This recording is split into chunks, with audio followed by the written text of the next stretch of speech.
Welcome to 7x70 at 7x70.substack.com.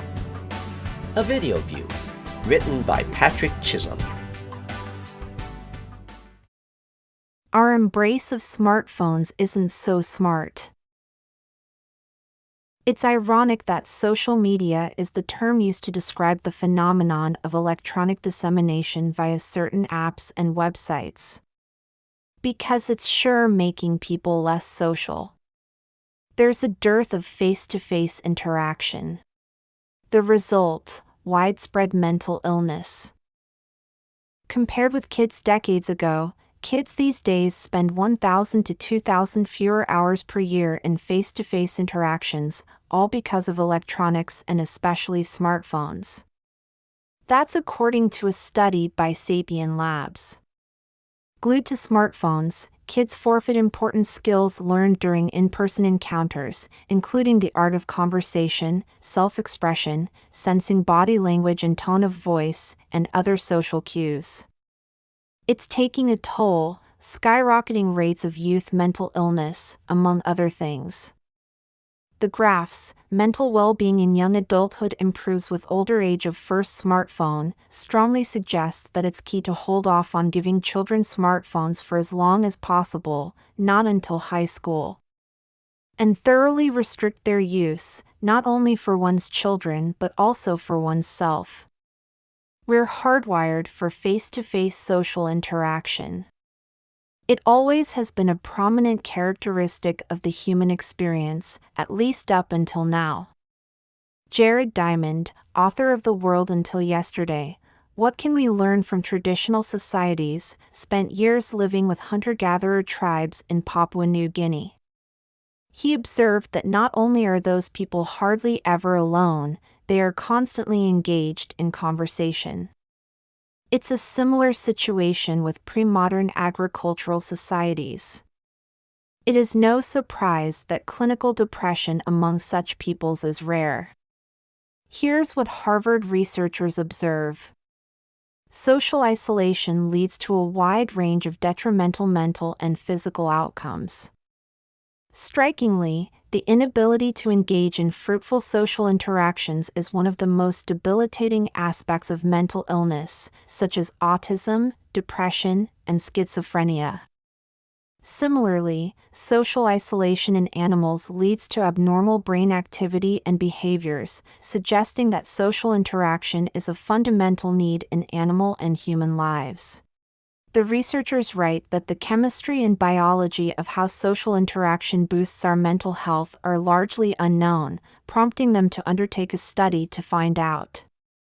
Their project, Understanding the Instinctive Drive for Social Interactions, which is led by Catherine Duloc of the Department of Molecular and Cellular Biology at Harvard, looks at the neural control of social interactions at the molecular, cellular, and circuit levels. Whatever the psychology and biology behind the need for social interaction, the fact is that it engenders healthier, happier, and more productive lives. But with the rise of smartphones, in addition to transient lifestyles where people rarely live in the vicinity of lots of family and friends, people are socially isolated, devoid of the kind of interaction typical of pre-modern societies. Loneliness, anxiety, depression, and drugs are all too pervasive. So in addition to putting aside social media, seek out opportunities for friendship and fellowship, clubs, sports, volunteer endeavors, and places of worship. The last mentioned enables all sorts of social activities including scripture studies, lectures and talks, discussion groups, choir singing, committees and boards, charitable outreach, youth groups and the like. Such activities can engender a personal sense of accomplishment, meaning and purpose, and self-worth. Along with less loneliness and isolation, the social interaction associated with group endeavors can foster a mindset of companionship, acceptance, and inclusion. In-person social interaction is good not for only mental health but also physical health. It's been found that a lack of in-person social interaction raises stress hormones and inflammation. That in turn boosts the risk of heart disease, cancer, diabetes, and other ailments. The consequences can be fatal. 3 medical scientists tracked 232 open-heart surgery patients at Dartmouth-Hitchcock Medical Center, finding out about each person's level of social interaction and religiosity prior to the surgery. Of those who neither participated in social activities nor were religious, 20% of them died within 6 months of the surgery. Among those who regularly engaged in secular group participation or communal worship, 8% died. And for those who did both, only 3% died. The study authors urge physicians to inquire with their patients about group interaction and religious involvement as routinely as they inquire and advise about cigarette smoking and hypertension.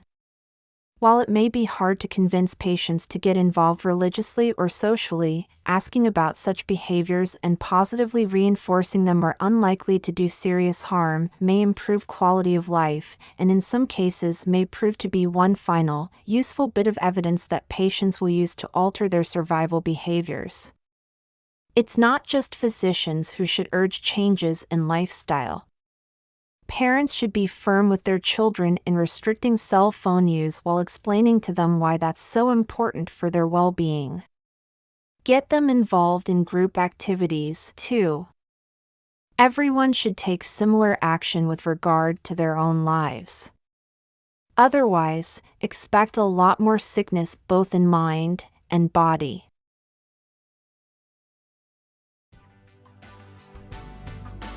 Thank you for watching this 7x70 video view.